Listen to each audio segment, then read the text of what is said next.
Bismillahirrahmanirrahim. Assalamualaikum warahmatullahi wabarakatuh. Alhamdulillahirabbil alamin.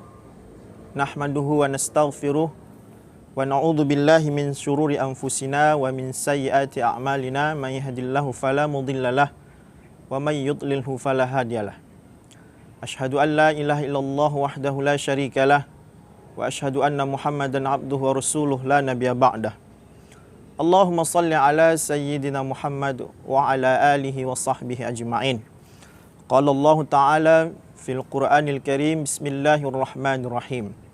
Subhanalladzi asra bi'abdihi laylan minal masjidil haram ilal masjidil aqsa alladzi barakna hawlah linuriyahu min ayatina innahu huwas sami'ul basir. Shadaqallahul azim.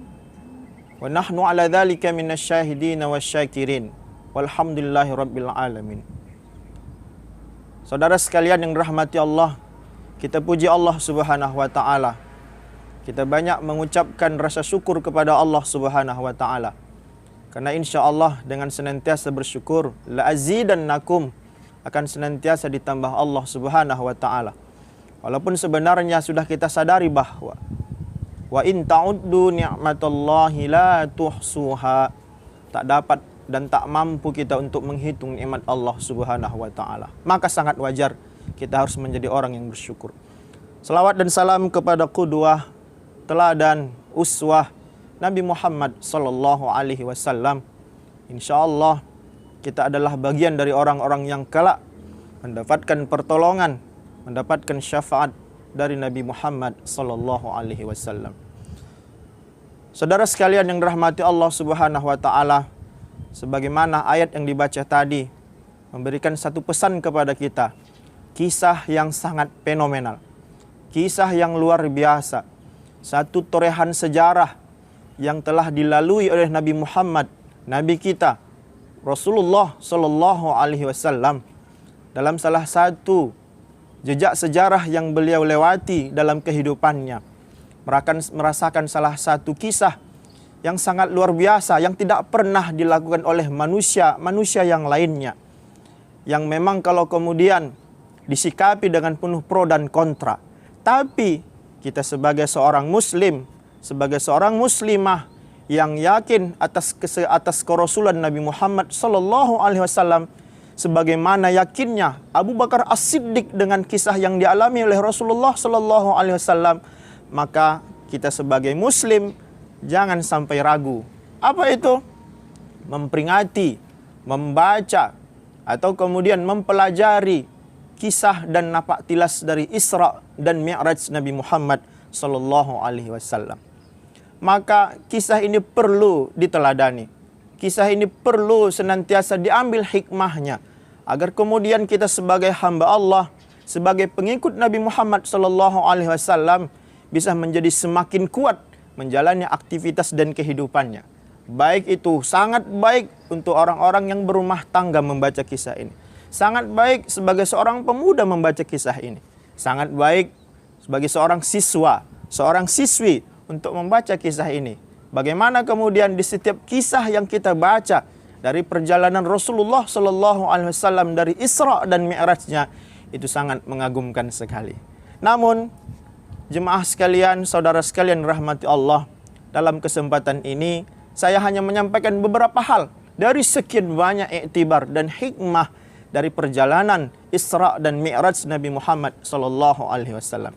Yang pertama, jemaah sekalian, saudara sekalian yang rahmati Allah, kisah yang perlu atau hikmah yang perlu kita ambil, yang kita petik dari perjalanan Isra Nabi Muhammad sallallahu alaihi wasallam dalam satu kisah yang dilaluinya adalah bagaimana kemudian Rasulullah sallallahu alaihi wasallam naik ke atas langit. Bagaimana kemudian Rasulullah sallallahu alaihi wasallam naik ke Sidratul Muntaha. Dan itu adalah satu kisah yang memang tidak bisa kita tutupi lagi. Karena sesungguhnya satu perjalanan Rasulullah adalah bertemu dengan Nabi yang satu dan Nabi yang lain. Bahkan Rasulullah sallallahu alaihi wasallam pada saat pertemuan tersebut, ini salah satu hikmah kisah yang mesti kita ambil dari peristiwa Isra dan Mi'raj adalah bagaimana kemudian salah satu hadiah yang dititipkan Allah. Salah satu hadiah yang diamanahkan Allah kepada Nabi Muhammad SAW. Sangat tahu kita hadiah apakah itu. Namun ingat, salah satu hal yang perlu kita renungkan. Banyak hukum, banyak syariat yang diturunkan, banyak hukum-hukum yang diturunkan Allah melalui Nabi, dari Nabi kepada umatnya. Semuanya itu diturunkan. Saya ulangi, semuanya itu diturunkan. Syariat terhadap puasa, hukum tentang puasa itu diturunkan Allah kepada Nabi, dan Nabi memberikan syariat itu kepada umatnya, mengajarkan syariat itu kepada umatnya. Perintah zakat diturunkan Allah ayatnya, diberikan Allah kepada Nabi, dan Nabi sampaikan kepada umatnya. Perintah haji diturunkan Allah ayatnya, disampaikan Nabi kepada umatnya, maka terlaksanalah perintah zakat kepada umatnya. Namun ada yang berbeda untuk satu hukum ini. Dan hukum ini adalah hukum yang benar-benar penentu bagi seorang muslim.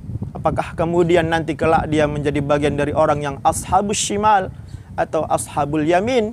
Karena sesungguhnya Rasulullah SAW membawa risalah pesan ini adalah sesuatu yang sangat bermakna sekali. Artinya apa? Pesan solat. Maka salah satu peristiwa besar yang dialami Rasulullah SAW dalam Mi'rajnya, ada satu misi besar yang diamanahkan Allah kepada Nabi, yaitu ketika Nabi naik ke atas, ketika Nabi berada di Sidratul Muntaha, ketika Nabi melakukan Mi'rajnya, Allah memberikan satu pesan kepadanya, wahai Nabi, jalankan perintah solat ini untuk umatmu nantinya. Berapa rakaat? Apakah 50 rakaat dalam sehari semalam? Tidak. Apakah 45 rakaat dalam sehari semalam? Tidak. Ditawar Nabi, terus ditawar Nabi. Apakah 30 rakaat dalam sehari semalam? Tidak. Tetapi akhirnya ternyata solat yang kita kerjakan itu bukan 50, bukan 45, hanya 5 kali dalam sehari semalam. Dan itu dijemput Nabi, perintah itu diberikan Allah, perintah itu kepada Nabi. Maka layaklah kita menjalankan, layaklah kita untuk menaatinya, layaklah kita untuk kemudian senantiasa menerima perintah solat itu. Kenapa? Karena perbedaan antara muslim dengan kafir itu terletak pada solatnya. Lam nakum minal musallin, jangan sampai kita tidak melaksanakan perintah solat ini. Kenapa? Karena sesungguhnya orang yang tidak solat nanti berada di neraka sakornya Allah Subhanahu wa Ta'ala. Saudara sekalian yang dirahmati Allah, siapapun kemudian yang menyaksikan video ini, hikmah terbesar dari sekian banyak butiran-butiran hikmah dari Isra dan Mi'raj adalah satu, jaga solat. Satu, senantiasa menjaga solat di awal waktu. Satu lagi, senantiasa untuk kemudian bagi laki-laki khususnya untuk kemudian menjadi pemakmur masjid dalam melaksanakan perintah solat 5 waktu yang telah diberikan kepada kita. Semoga Allah menjadikan kisah-kisah hikmah ini menjadi spirit bagi kita. Semoga Allah menjadikan kita terhadap kisah-kisah Mi'raj ini menjadikan kita semakin dekat kepada Allah Subhanahu wa Ta'ala, dan insya Allah menjadi sebuah teruji bahwasanya kita adalah umat Nabi Muhammad yang selalu siap menjalankan di setiap perintah Nabi Muhammad SAW. Semoga sekelumit pesan hikmah ini baik bagi yang menyampaikan dan baik juga untuk yang menyaksikan. Semoga Allah berkahi dan semoga Allah jadikan kita menjadi orang-orang yang terus mendapatkan butiran-butiran hikmah dari semua peristiwa Isra dan Mi'raj yang telah dilaksanakan atau yang telah dilakukan Nabi Muhammad SAW. Assalamualaikum warahmatullahi wabarakatuh.